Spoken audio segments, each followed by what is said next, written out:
ನಕಲಿ ಸಾಕ್ಷ್ಯಗಳು, ನಕಲಿ ಹೇಳಿಕೆಗಳು, ನಕಲಿ ದಾಖಲೆಗಳು, ನಕಲಿ ಫೋಟೋಗಳು, ಈ ರೀತಿ ಎಲ್ಲಾನು ನಕಲಿ. ಈ ರೀತಿ ಮಾಡಿರೋದು ದುಷ್ಕರ್ಮಿಗಳಲ್ಲ, ಪೊಲೀಸರು.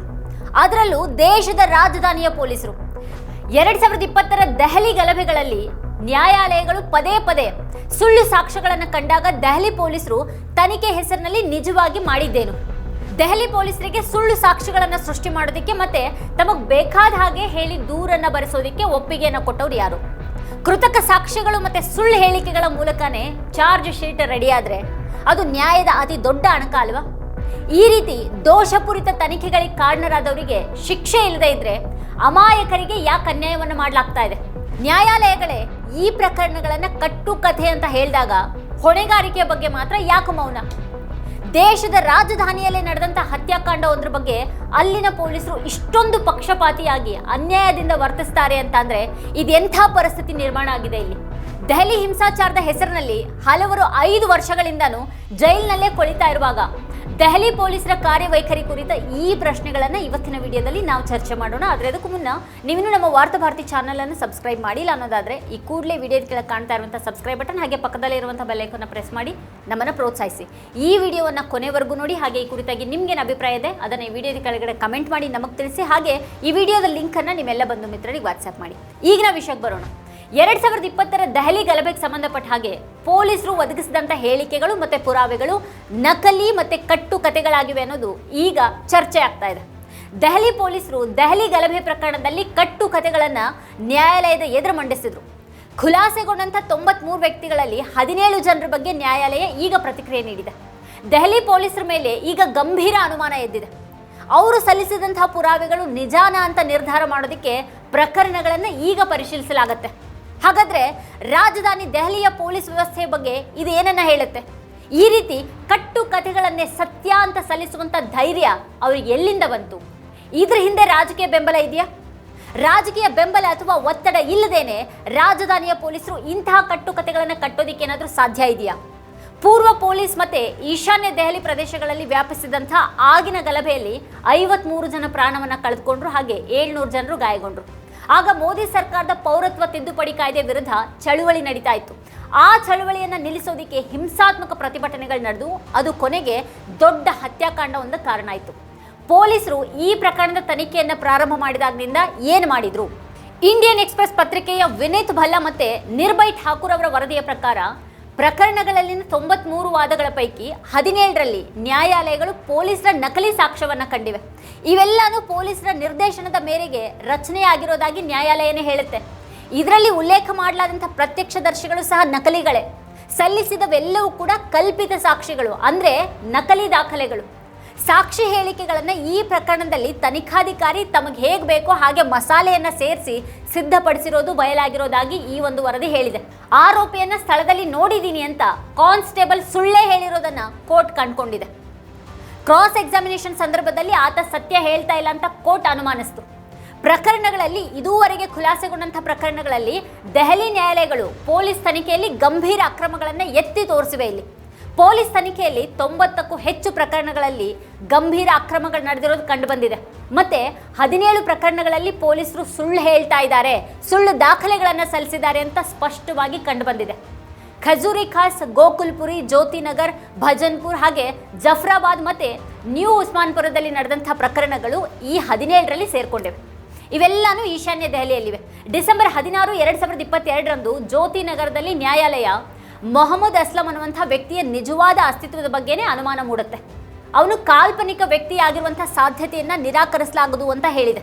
ಅವನು ಏನನ್ನಾದ್ರೂ ನೋಡಿದಾನ ಅಥವಾ ಇಲ್ವಾ ಅನ್ನೋದು ಹಾಗಿರ್ಲಿ, ಅವನೇ ನಿಜವಾಗಿಯೂ ಅಸ್ತಿತ್ವದಲ್ಲಿ ಇದ್ದನ ಅನ್ನೋದೇ ಇಲ್ಲಿ ತಿಳಿದಿಲ್ಲ. ಖಜೂರಿ ಖಾಸ್ ಠಾಣೆ ಪ್ರಕರಣಕ್ಕೆ ಸಂಬಂಧಪಟ್ಟ ಹಾಗೆ ಆಗಸ್ಟ್ 11, 2023ರಂದು ಕೋರ್ಟ್ ಹೇಳಿರೋ ಪ್ರಕಾರ ಪ್ರಾಸಿಕ್ಯೂಷನ್ ಸಾಕ್ಷಿ ಕಾನ್ಸ್ಟೇಬಲ್ ರೋಹತಾಶ್ ಆರೋಪಿ ನೂರ್ ಅವರನ್ನ ನೋಡಿರೋದಾಗಿ ಸುಳ್ಳು ಹೇಳಿಕೆಯನ್ನ ನೀಡುವಂತಹ ಸಾಧ್ಯತೆ ಇದೆ.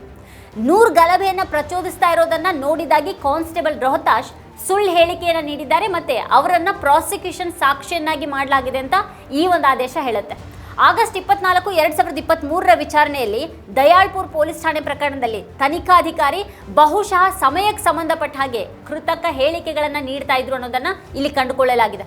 ಇನ್ನೊಂದು ನವೆಂಬರ್ 29, 2023ರ ಆದೇಶದಲ್ಲಿ ಗೋಕಲ್ಪುರಿ ಠಾಣೆಗೆ ಸಂಬಂಧಪಟ್ಟಂತ ಒಂದು ಪ್ರಕರಣ ಇದು. ಅದರಲ್ಲಿ ಎಲ್ಲಾ ಪೊಲೀಸರು ಒಂದೇ ರೀತಿಯ ಹೇಳಿಕೆಗಳನ್ನ ನೀಡ್ತಾ ಇದ್ದಾರೆ ಅನ್ನುವಂಥ ಅಂಶ, ಆ ಹೇಳಿಕೆಗಳ ಸ್ವರೂಪವನ್ನ ನೋಡಿದ್ರೆ ಗೊತ್ತಾಗುತ್ತೆ, ಮತ್ತೆ ಹೇಳಿಕೆ ಸುಳ್ಳು ಅನ್ನೋದು ಸಾಬೀತಾಗುತ್ತೆ ಅಂತ ಕೋರ್ಟ್ ಇಲ್ಲಿ ಬಹಳ ಸ್ಪಷ್ಟವಾಗಿ ಹೇಳಿದೆ. ಜನವರಿ 1, 2024 ಆದೇಶದಲ್ಲಿ ಪ್ರಾಸಿಕ್ಯೂಷನ್ ಅಕ್ರಮ್ ಅವರನ್ನ ಗುರುತಿಸುವಂತಹ ಸಾಕ್ಷಿ ಕೂಡ ಸುಳ್ಳು ಹೇಳ್ತಾ ಇರೋದನ್ನ ಸೂಚಿಸುತ್ತೆ ಅಂತ ಹೇಳಿದೆ. ಪ್ರಾಸಿಕ್ಯೂಷನ್ ಸಾಕ್ಷಿ 6 ಪ್ರಕರಣಗಳಲ್ಲಿ ಆರೋಪಿಗಳನ್ನ ಬಂಧಿಸಿದಾಗಿನ ಅವ್ರ ಫೋಟೋಗಳನ್ನ ತೋರಿಸ್ತಾ ಇದೆ. ಇದು ಅಸ್ವಾಭಾವಿಕ ಕ್ರಮ ಅಂತ ತೋರುತ್ತೆ. ಇಲ್ಲಿ ಕೃತಕವಾಗಿ ರಚನೆ ಮಾಡಲಾಗಿದೆ ಅನ್ನುವಂಥ ಒಂದು ಭಾವನೆ ಬರೋ ಹಾಗಿದೆ ಅಂತ ನ್ಯಾಯಾಲಯನೇ ಹೇಳಿದೆ. ಘಟನೆಯನ್ನ ನೋಡಿದೀವಿ ಅಂತ ಸಾಬೀತುಪಡಿಸೋದಿಕ್ಕೆ ಇಲ್ಲಿ ಬಲವಂತವಾಗಿ ಯಾರನ್ನಾದ್ರೂ ಸಾಕ್ಷಿಯನ್ನಾಗಿ ಮಾಡಿದ್ದೀರಿ ಅಂತ ಕೋರ್ಟ್ ಆಕ್ಷೇಪಿಸಿದೆ. ಇಲ್ಲಿ ಕೃತಕವಾಗಿ ಪ್ರತ್ಯಕ್ಷ ಸಾಕ್ಷಿಯನ್ನಾಗಿ ಮಾಡಲಾಗಿದೆ ಅನ್ನೋದನ್ನ ಈ ಪ್ರಕರಣಗಳಲ್ಲಿ ಕೋರ್ಟ್ ಗಮನಿಸಿದೆ.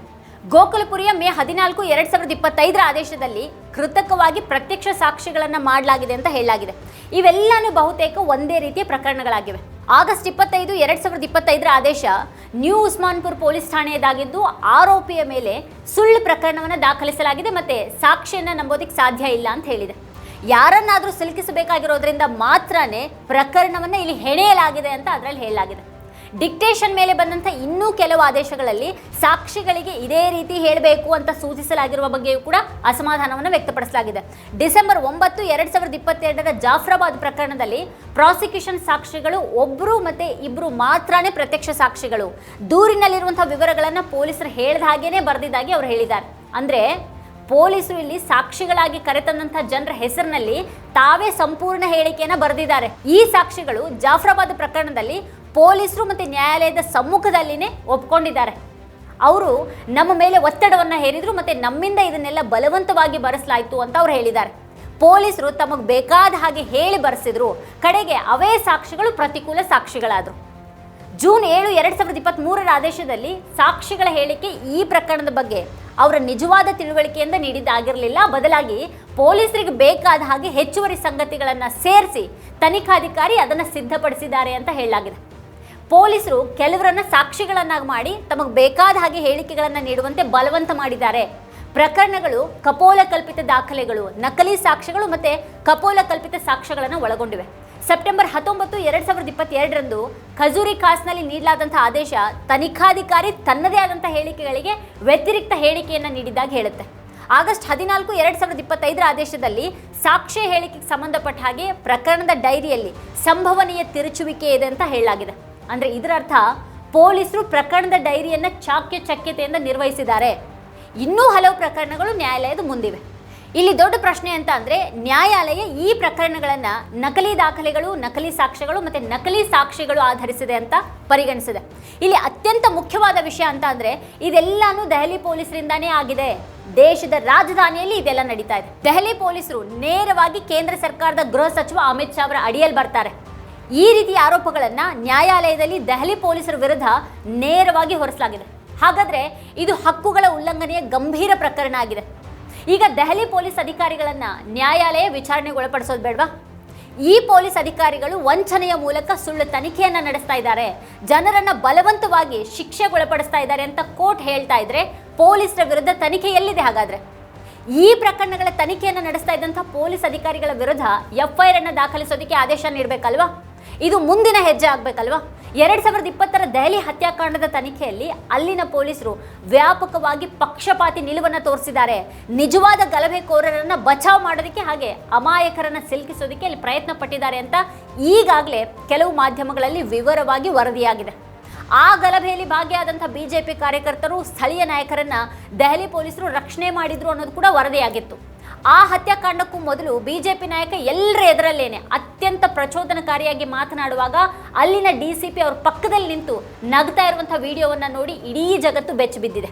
ಈಗ ನ್ಯಾಯಾಲಯದಲ್ಲೇ ದೆಹಲಿ ಪೊಲೀಸರ ಕರ್ಮಕಾಂಡ ಒಂದೊಂದಾಗಿ ಬಯಲಾಗ್ತಾ ಇದೆ, ಸಾಬೀತಾಗ್ತಾ ಇದೆ. ಉಮರ್ ಖಾಲಿದ್ರಂತಹ ಯುವ ವಿದ್ವಾಂಸರು ಅದೇ ದೆಹಲಿ ಹಿಂಸಾಚಾರಕ್ಕೆ ಸಂಬಂಧಪಟ್ಟ ಹಾಗೆ ಸುಳ್ಳು ಕೇಸುಗಳಲ್ಲಿ 5 ವರ್ಷಗಳಿಂದನೂ ಜೈಲಿನಲ್ಲಿ ಕೊಳಿತಾ ಇದ್ದಾರೆ. ಇನ್ನು ಅದು ಎಷ್ಟೋ ಅಮಾಯಕರು ಒಂದು ಜೈಲ್ಗಳಲ್ಲಿ ಕೊಳಿತಾ ಇದ್ದಾರೆ ಅಥವಾ ಆರೋಪಿಗಳು ಅನ್ನೋಂಥ ಒಂದು ಹಣೆಪಟ್ಟಿಯೊಂದಿಗೆ ಬದುಕ್ತಾ ಇದ್ದಾರೆ. ಹೀಗಿರುವಾಗ ದೆಹಲಿ ಪೊಲೀಸರು ಈ ತನಿಖೆ ಹೆಸರಿನಲ್ಲಿ ನಿಜವಾಗಿಯೂ ಮಾಡಿದ್ದೇನು ಅನ್ನೋದು ಬಹಳ ತಡವಾಗಿ ಆದರೂ ಕೂಡ ನ್ಯಾಯಾಂಗದ ಎದುರೇ ಈಗ ಬಯಲಾಗಿದೆ. ಅವರ ವಿರುದ್ಧ ಸೂಕ್ತ ಕಾನೂನು ಕ್ರಮವನ್ನು ಕೈಗೊಳ್ಳುವಂಥ ಕೆಲಸ ಆಗಲೇಬೇಕಾಗಿದೆ. ಹೀಗಾದ್ರಷ್ಟೇನೆ ಮುಂದೆ ಪೊಲೀಸ್ ಅಧಿಕಾರಿಯೊಬ್ಬರು ಇಂತಹ ಸುಳ್ಳು ಪ್ರಕರಣವನ್ನು ದಾಖಲಿಸೋದಕ್ಕೆ ಹಿಂಜರಿಬಹುದು. ಇಲ್ಲದೆ ಹೋದರೆ ಅವರು ಇನ್ನಿಲ್ಲದ ಧೈರ್ಯದೊಂದಿಗೆ ತಮ್ಮ ಕಟ್ಟುಕತೆಗಳ ಮೂಲಕನೇ ಅಮಾಯಕರಿಗೆ ಅನ್ಯಾಯ ಆಗೋದಕ್ಕೆ ಕಾರಣ ಆಗ್ತಾರೆ. ವೀಕ್ಷಕರ, ಈ ಕುರಿತು ನೀವೇನು ಹೇಳ್ತೀರಿ? ಏನು ಅಭಿಪ್ರಾಯ ಇದೆ ನಿಮಗೆ? ಅದನ್ನು ಈ ವಿಡಿಯೋದ ಕೆಳಗಡೆ ಕಮೆಂಟ್ ಮಾಡಿ ನಮಗೆ ತಿಳಿಸಿ. ಇದೇ ಹೊತ್ತಿನ ಸ್ಪೆಷಲ್ ನೋಡ್ತಾ ಇರಿ ವಾರ್ತಾಭಾರತಿ. ನೀವೇನು ವಾರ್ತಾಭಾರತಿ ಯೂಟ್ಯೂಬ್ ಚಾನಲನ್ನು ಸಬ್ಸ್ಕ್ರೈಬ್ ಮಾಡಿಲ್ಲ ಅನ್ನೋದಾದರೆ ಈ ಕೂಡಲೇ ಸಬ್ಸ್ಕ್ರೈಬ್ ಮಾಡಿ, ಹಾಗೆ ಪಕ್ಕದಲ್ಲೇ ಇರುವಂಥ ಬೆಲ್ ಐಕಾನ್ ಪ್ರೆಸ್ ಮಾಡಿ ನಮ್ಮನ್ನು ಬೆಂಬಲಿಸಿ.